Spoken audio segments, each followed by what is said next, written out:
Morning, lovelies. Not eye service. Let's talk about it. Jesus, coffee. We need coffee. So yesterday we talked about Ephesians 6, verses 5 through 8. I want to get into a passage. I want to get into 5 and 6 and really talk about focusing on the message in verse 6. Good morning, 6. What's going on, my sissy? So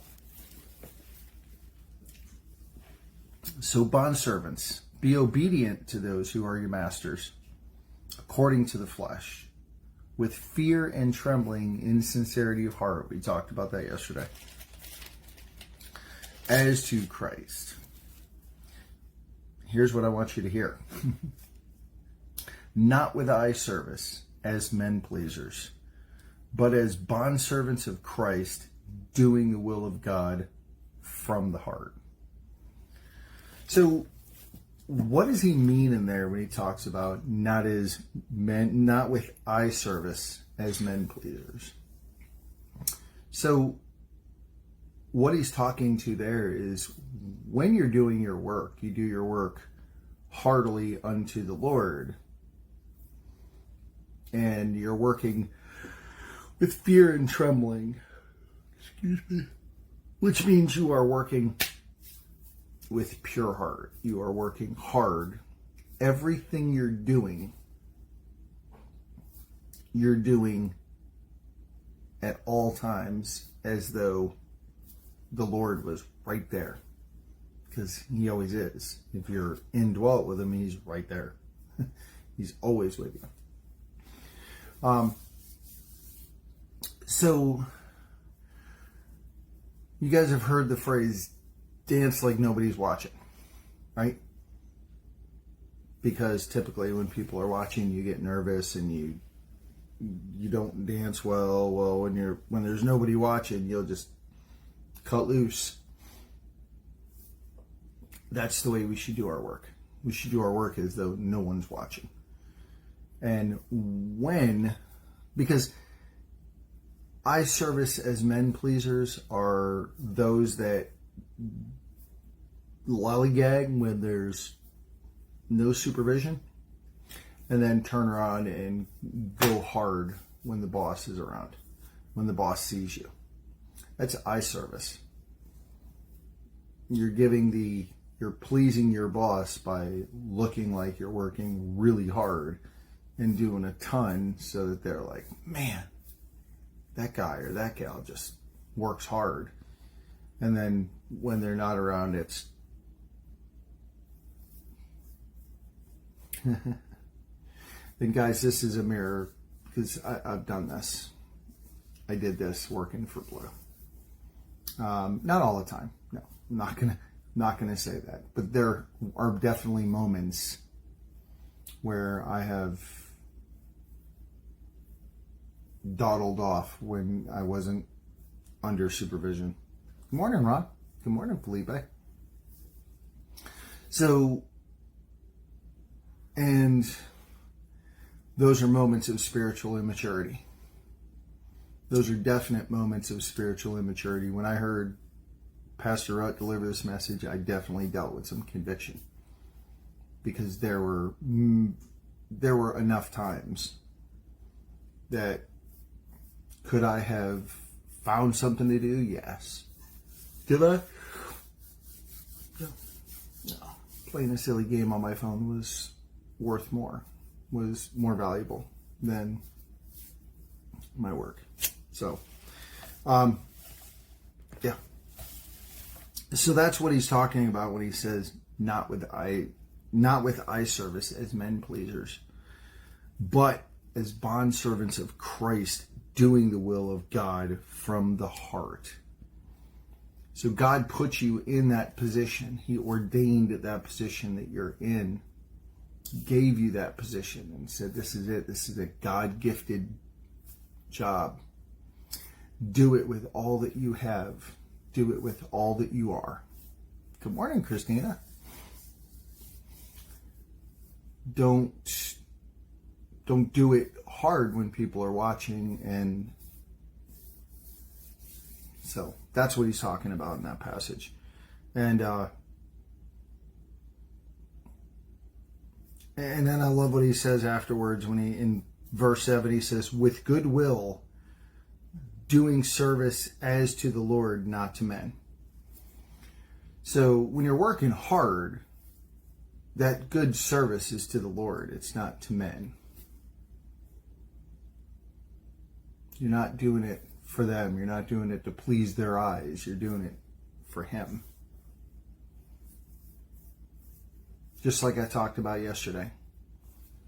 How hard would you work, and how would you treat Jesus if He walked in? Well, what did He say in Matthew 25:40? What you did to the least of these, you did to me.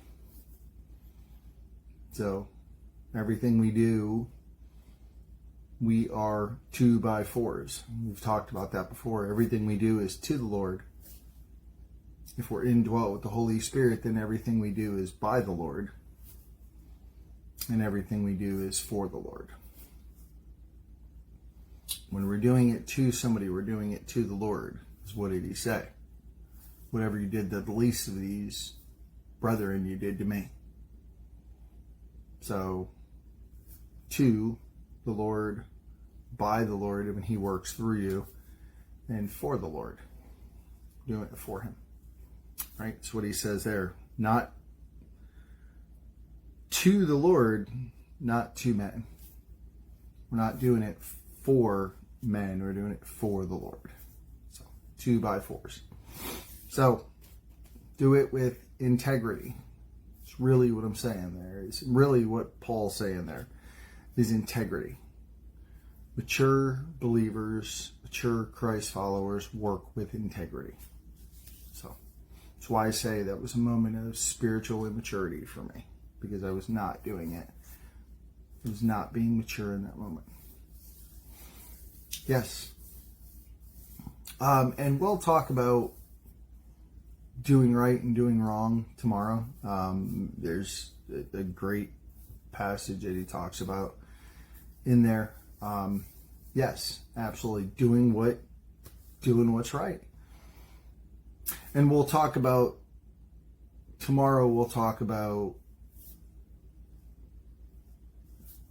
doing what's right in the wrong. Doing the right thing in the wrong. So, we'll talk about that. Yes, and we'll get into Colossians 3 as well, buddy.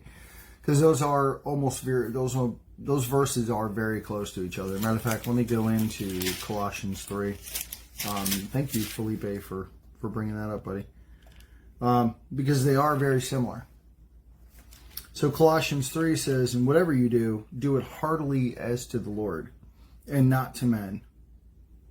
The reward of the inheritance, knowing that from the Lord you will receive the reward of the inheritance, for you serve the Lord Christ.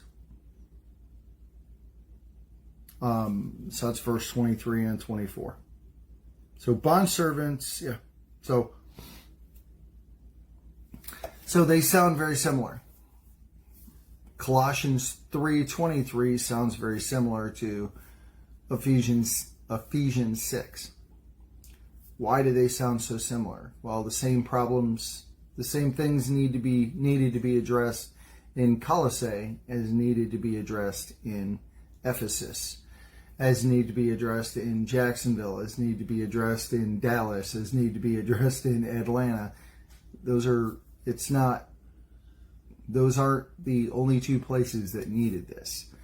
But that's just two examples of Ephesus work in Ephesus needed to be addressed the same way work in Colossae needed to be addressed. The same way work in Jacksonville needs to be addressed. We need to do everything we do. We need to work hard when no one's watching. Really what you're saying. Exactly what you said there, Six. do what's right even when no one's watching. Because there's never a time no one's watching. You're indwelt with the Holy Spirit. So when you're doing something wrong and you're using your hands, you're using Christ's hands to do it. So, yep. So I love you guys. He loves you like crazy. We'll be back tomorrow talking about doing what's right in the law. So I love you guys.